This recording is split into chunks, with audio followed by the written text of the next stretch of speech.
Welcome to Top Advisor Marketing, where you will learn how to become a prolific online influencer, attract more ideal clients, and grow your practice. Brought to you by Top Advisor Podcasting, a done-for-you podcasting solution built just for trusted advisors. And now, your co-hosts of Top Advisor Marketing, Kirk Lowe and Matt Halloran. Hello and welcome to another Top Advisor Marketing podcast. Today, we are going to do another mini-series. We have had so much good feedback about our mini-series that we're super excited to bring like these top, crazy, awesome, freaking people to you who are going to give you information that's not only going to change your practice, but could potentially even change your life. Bill Cates, most of you have heard of this gentleman. He is the founder of the Referral Coach International, and he speaks everywhere. I mean, you guys have probably seen him on stage in many, many different places. You know, he's actually a professional speaker and has gone through like real speakers training. But with all of that aside, his content is game changing. Bill, welcome to the show. Thank you, Matt. I can't decide. You said top crazy freaking. I'm crazy. Yeah. And sometimes I freak out, but I don't know if I don't know. Anyway, I'm just having fun. I've never been described as top crazy freaking before. Well, you know what? I try to bring those things to these podcasts, Bill. I want to make sure that I'm doing something unique and different. Well, we appreciate you. So I'm going to give a quick overview so everybody knows what the 3 episodes are, and then we'll dive into number 1. So the first one is Get Referrals Without Asking and How to Become Super Referrable. Episode 2 is going to be How to Ask for Referrals Without Pushing or Begging. And then episode 3 is Secure Solid Introductions, Turn Connections into Appointments. But today, we're going to dive into, I think, is one of the most secret saucy things that you offer, which is how to get referrals without asking. So where do we even begin here, Bill? Well, the key, to summarize it in a few words, is you have to be super referable. Yes, there is a place to be proactive, and we'll cover that in the next episode. But when I first got started in this business, and most people hired me to teach how to ask for referrals, how to ask for introductions without being aggressive, without feeling needy and all that. And a lot of folks came to me and said, Bill, I'm struggling with this a little bit. And I'd explore a little bit further and realize that these folks weren't referable in the first place. So what we have to do is create engaged client relationships. So some research done by Julie Littlechild out of Toronto, Canada, showed there's actually a low correlation between satisfied clients and the giving of referrals. In her study, only about 20% of satisfied clients, although they were loyal, only about 20% gave referrals in the preceding 12 months. But 98% of engaged clients gave referrals. And so that's what we're going to talk about here today is how do you create that engaged client? And you can get unsolicited referrals. You can create advocates for your business who want to help others, but also want to help you just by creating that engaged client. Well, Bill, I'm sure it doesn't surprise you, but Julie Littlechild happens to be one of our heroes here at Top Advisor Marketing. Her research and just her personally, she's an amazing human being. Oh, yeah. Unpack this more. Okay, so let's get into the meat and potatoes of this. Yeah, so look at a client relationship in terms of 3 unequal parts. The first part is the prospect experience. What experience are you providing?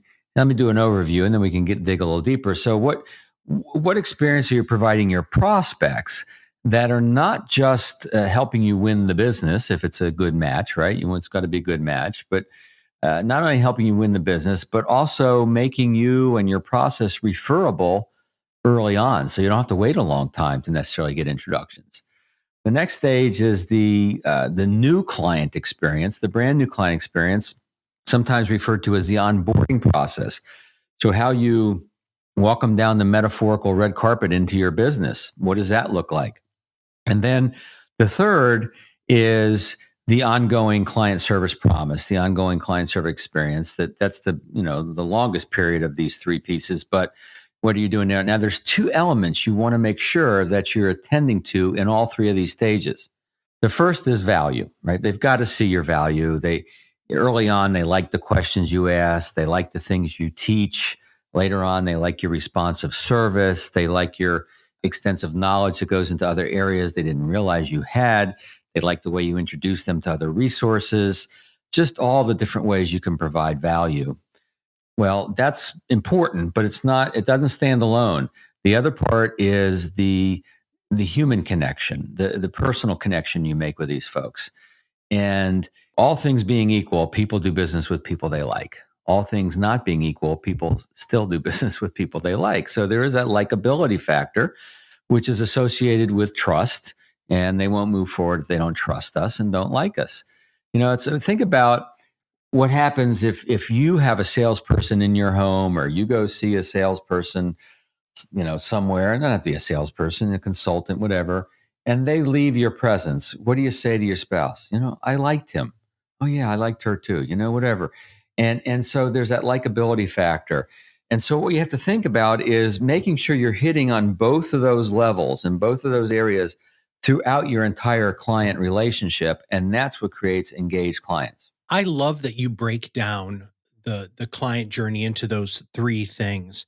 And I believe that the first piece there, this idea of the prospect experience, I don't know how many people have a written prospect experience. What is your experience with that? You personally, when you're working with advisors, how often do they have something that is so wonderfully engaging that they're immediately going to start building that relationship on the front end?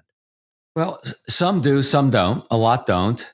A lot, especially some of the veterans, they start to wing it a little bit because they've been doing it for a long time. I mean, anytime you have a fact finder or a discovery tool of some sort, that's part of the experience, because in that you're getting your clients, your prospects in this case, to think in ways they haven't thought before, right? You're questioning some of their assumptions. You're showing them the connections of how things work together, especially if you have a more comprehensive approach. So if you're coming in to sell a product, if you're coming in to sell life insurance or disability insurance or long-term care insurance, it's going to be more of a transaction, and you can still have a good process there.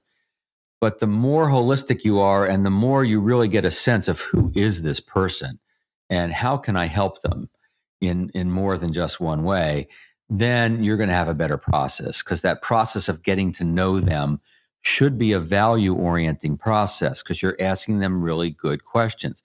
So we know most people in this industry tend to do a pretty good job of that, of asking good questions. But, there's more to it. And so the asking of the questions and the teaching that goes along the way, that's the value side, if you will. Another part of the value side is what a friend of mine, Bill Whitley, calls the here to there. It's the gap between where they are and where they want to be. In most cases, a prospect would not be in your presence if he or she didn't sense there was a gap, right? Maybe they don't know what it is, but they sense, and they want to make sure there isn't one, perhaps. And so you want to find out, where are they now, right? Where are their buckets of money, or what insurance do they have? The logistics, demographics of the family, et cetera. And, some people know exactly where they are financially. They know where are their buckets. They know what they're contributing to the retirement plan, et cetera. And some have no clue. So just helping someone get clear on that is tremendous value. And then, they're there. What does that look like? 3 years, 5 years, 10 years, 20 years, whatever time frame. And you probably want to put several time frames on it. Taking a page from Dan Sullivan. If we were to meet 3 years from today, how will we know? How will what has to happen for you to feel good about your financial situation? Well, do that for 3 years, do that for 10, do that for 20, depending on their age. And then, of course, helping them get clear on where they want to go. That's also tremendous value. And they start to like you a little bit in that process too, because you're helping them get clear. And then what are the opportunities and what are the challenges in making all of that happen? Things they don't know. They know things about their situation you don't know. All of that is a pretty simple process that creates tremendous value very quickly. Brand new prospect. Sometimes you can even do some of this, at least get started on the phone. And then the other side in this new client or new prospect relationship, a lot of things you can do here. One is to talk about your why, your client-centered, client-focused why. When you got into this business, you probably got into it because you like dealing with finance, you liked having freedom of your schedule, and you wanted to make a lot of money, and you can do that in this business. But somewhere along the line, you realize you actually help people. Now, maybe it happened early. Maybe you got into the business because of what happened to you before, but that's what I mean by a client-focused why. And when you stop in the middle of your first appointment with a brand new prospect and you say, Matt, that's a little bit about, what we do and how we do it. I want to shift gears for a second and tell you a little bit about why I do this, what drives me every day. And then you have a little short story and an example of what drives you. Man, that's what makes the human connection. That's where you become human to them. And if you want someone to entrust, their financial present and future with you, then they got to get a sense of who you are. And you don't want to wait for them to become a client to share your client focused why. You want to talk to them now as a prospect. That's going to help you gain the business. And yeah, you can have more than one of these whys, and you can use them at different times. But that's the essence of that prospect experience. I have a two quick follow-up questions on this. The first one is, during that prospecting experience, do you recommend that the advisor introduces the prospect to the entire team? I don't know about the entire team. I think it's nice for a couple of team members maybe to come by at the beginning while the prospect's waiting in their office if they come to you. It certainly wouldn't hurt to bring one of your associates with you if you're going out to see them. I wouldn't want to overwhelm them necessarily. Sure. I think definitely over time, especially once they become a client in that onboarding process we'll talk about in a minute. Mm-hmm. Yeah, you definitely want them to get a sense of the team that's working behind the scenes. We can talk more about that in a minute. But okay. There's no right answer to this. I think you have to do what works and produces the right result. But you certainly don't want a prospect to feel kind of ganged up on or sure. Overwhelmed with everything. I'd keep it a little bit on the simple side. Perfect. Okay. Now, I had read somewhere in the psychology of all of this that a lot of times people will refer early in a relationship so that they have their decisions supported by social proof. What do you think about that? Yeah, I think sometimes that's true. There's no question about it. I mean, you've seen it yourself when even if you make the decision, you buy a book, you go to a movie, you're looking at a car or whatever, and you start telling other people about it because, you like it and you're excited about it. And, you want them to do it. So it'll validate the thing that you just did. So, yeah, I mean, people will give referrals or make introductions at all different times in the relationship. I think the biggest mistake is thinking that it has to take a long time. Now, it is an earned right. There's no question that we have to earn the right to that. But there are some people that have come to that very quickly. And here's a way to determine that. It's really their personality. So if you have a very guarded person, like my father was a statistician, and these are the kinds of folks you ask some questions to get to know them, and they say, "Why do you need to know that?" Right? They keep things close to the vest. Well, those are people that are probably not going to engage in this very quickly. But if you have someone like my mother, polar opposite, where very open, you get into her life easily, she'll let you into the lives of others easily. Those are the kinds of folks that will often refer other and introduce others because it helps with their decision themselves, because they're outward focused, right? They're outward focused in terms of how they relate, in terms of how they make decisions. So pay a little attention to the personality. That can help you a little bit with this. Okay, so we're going to move into the second part, which is the onboarding process. Yes. And so I'd like you to dive into that deeply, but I also want you to help us understand how to set clear expectations for some things in our lives as advisors who don't always go as smoothly or as timely as we'd like. Yeah, boy, there's a few things here with that. First of all, one of the things you can actually do in the prospect experience that will help you win the business, and if you don't do it there, make sure you do it in the onboarding process, is to talk about what that relationship will look like. In other words, how are you going to stay in touch? What are the points of value, review meeting, educational events, the newsletter you'll send out, market report, whatever, right? All the value components. And then what are the other things you do to build the business friendship? Maybe it's client appreciation events, maybe take them to lunch on their birthday, whatever, and teach people that. Even before you deliver on that, they will get that feeling, that sense of engagement. And who gives referrals? Engaged clients. So that's an important thing. And talking about expectations is so important. This is, again, something you can do in the prospect experience. You could say, if you could build a perfect financial advisor, what would that look like? What would be the characteristics of the perfect financial advisor for you? Or, if we've been working for 3 years, how do you know we'll be success? How we've been successful? What's your measure of our success? Talking about expectations, talking about why they're moving perhaps from another advisor without trying to talk down the other advisor. Got to be very careful about that. But, they made a switch. You want to know why they made a switch. And sometimes that's where they'll kind of complain up front and they'll tell you, don't be like the other guy or the other gal. But probably the most important part of this answer to this question, Matt, is letting people know that you're going to check in on a regular basis, that you're going to host what I call a value discussion. Some people call it a value check-in. Some people call it a communication review. And it goes like this. So get ready to write this down or get ready to play this a second time to get the verbiage on this. So Matt, I think you'd agree that given the nature of the work that we're going to be doing, it's important we have good, solid, transparent communication at all time. True? And you'll say true. Yeah, true. Yeah, absolutely. Thank you. Yeah. See, your clients in your office won't have their microphone muted. And you'll say, yeah. And you say, great. So pretty much every time we get together, I'm just going to check in. I'm going to say, how are we doing? Has anybody dropped the ball? Anything we need to know about that isn't working for you? And so we can fix it, so we can prevent it.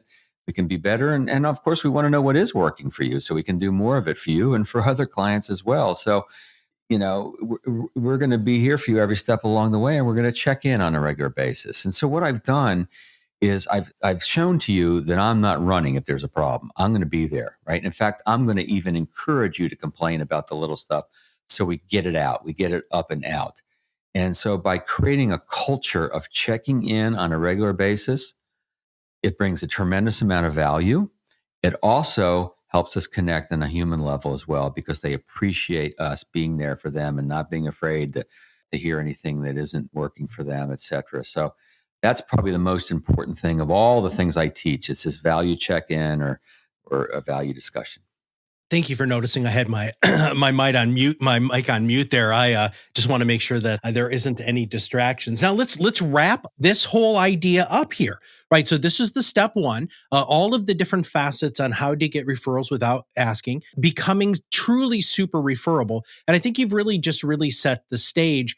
As an ongoing process, though, what do you teach people on frequency of asking? I even want to know, like, what do you think about some of the bring a friend referral events? Would you mind talking to us a little bit about that? Yeah. So the ongoing process, again, we're attending to adding value and we're attending to the human connection. And this is where really the advocates get created, is in this stage, because this is where you can do these client appreciation events and client celebration events and things like that, where you get to really know your clients in what I call a business friendship. And it's the business friendship is the secret sauce to creating advocates for our business. When the relationship becomes more than just the core work you do together, and everyone listening to this has some of those business friendships. So I was doing a consulting with a firm of about 6 advisors, and Brian was the head guy, and he says, Bill, you've talked about advocates. Tell me, are advocates made? Are they nurtured? Are they born that way? How do you make these people happen? I say, well, yes and yes. I mean, some people are born this way. They love to connect when they find a good resource, and we should all have some of those. And that counts. That's a good sign that you're doing good work. And others can be nurtured. And so I'll give you an example. Brian Sweet, a financial advisor in Minneapolis, or near Minneapolis, he has what he calls an ambassador program. And so he identifies his clients who give referrals, make introductions, and several times a year, he does a celebration of that. And so not only does he get together with them in a fun environment, and they just talk about everything other than business and get to know each other better, but he's also rewarding, thanking them, celebrating this advocacy for his business. And so some people have really formalized this advocacy thing. But just having a client service promise in place and working the promise, telling people what you're going to do and then do it, people will see the difference. If they worked with an advisor who didn't have a plan or a promise in place, they'll immediately sense that difference from you. And that alone can make a huge difference in retaining folks and then becoming more referable. To wrap up our first episode here, if you could wave a magic wand and have advisors accept or implement one piece of advice from today's podcast, what would it be? Can I give two? Sure. Yeah, of course you can. And I touched on both of them, but I do want they bear emphasis because I've been doing this for 25 years, and without question, that value discussion, that checking in, huge difference. So Rod Gibbings is an advisor I was coaching. He's up in British Columbia, and the first thing I had him do for a couple of weeks was just check in, value discussion. And he said it was like he opened this treasure trove of goodwill he didn't even realize he was sitting on. He does some client appreciation events, so he gets to know his clients in that way. And he was just checking in, and his clients would say, Rod, we love you. It's in fact, how can we introduce you to others? They started saying, how do we introduce you? Just by the value discussion, it came from them. In fact, one person said to Rod, you've done such a great job. We feel like we're part of a club. And I said to Rod later, I said, so did you tell him the club needs some new members? He did that later. Anyway, so that value check-in is so huge. And if you're not in the habit of doing it the first couple of times, it might take a little courage. But then you're going to see the value of it, and your client's going to appreciate it as well. And the other thing I mentioned too is this client-focused why. This why you believe in the value, because that creates that other part of that human connection that's so powerful. Don't wait later in the relationship. Now, if you've got some clients and you ever told them your why, then you can certainly tell them. But you really want to do it with the prospect because that's going to help you win the business. And you can have more than one. And in the next episode, we're going to be talking about asking, how to ask without being pushy and aggressive, and pulling back in this client-focused why can be an important ingredient in how you ask. So that's a little foreshadow, Matt, of what we're going to cover in a next episode. And we are going to be switching over to getting that recorded as of right now. First off, Bill, I want to thank you very much for doing the mini-series with us.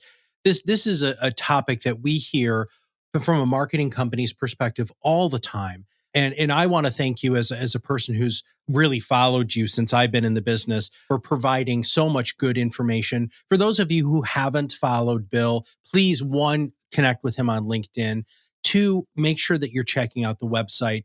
Watch his videos. There's all sorts of great free material that he provides. And of course, because he is so giving, that should also have you have the understanding that hiring him, if he gives this much stuff away for free, could you imagine what he gives you when you actually have a chance to work with him? So, Bill, at the end of every one of our episodes, I want you to highlight something that would be a great call to action for our listeners to do to interact more efficiently and effectively with you. Yeah, well, I appreciate that. First of all, just to get a lot of that free stuff and just check us out, go to referralcoach.com and poke around and you'll find it. And then Coach Cates, CATES, CoachCates.com. We have kind of 3 tiers of coaching, very affordable ways for us to engage and for me to hopefully help you without spending tons of money or tons of time. Let's just, let's focus on something and get it done. And then, if you're in a position to recommend or bring in someone to speak to a group, you can check out my latest speaking demo and actually get some value from that as well. And that's BillCatesSpeaking.com, BillCatesSpeaking.com. So thank you for that, Matt. Sure. All right, everybody, make sure that you check out those things. We'll have links in the show notes for everything that Bill just said. And the next episode, I'm super excited about. This is a great foundational episode, but the idea of asking is the one thing that so many advisors, they do poorly, they don't do it right, they don't understand when or how or anything like that. So we're going to dive into Bill's brain that much more here in just a few minutes. So if you have not subscribed to the podcast, make sure you click that subscribe now button below. That way, every time we come out with a new mini series or when we just have a regular episode drop, it'll show up directly on your listening device. And we are loving all of the comments that you're giving us. Please make sure that you keep those coming. We've gotten some really great ideas. It's one of the reasons why we're doing more mini-series. So please make sure that you communicate those with us either through reviews or you can email me directly, Matt at topadvisorm.com if you have any ideas for the podcast or have somebody you think would be a great guest. So for Referral Coach International, Bill Cates, and everybody at Top Advisor Marketing, this was episode 1 of a 3-part miniseries with Bill Cates on how to become more referable. Are you ready to change the way you communicate with your clients? Are you tired of being the best kept secret in your area? Learn how to become a prolific online influencer, attract more ideal clients, and grow your business. Contact us today and see what the power of podcasting can do for your business. Click on the Contact Us link on our website at topadvisormarketing.com and set up a call to learn more. Follow us on LinkedIn and Facebook for more updates and information. This was brought to you by Iris.xyz, a platform helping financial professionals become better in business and life through new media and new voices. Visit them and learn more at iris.xyz.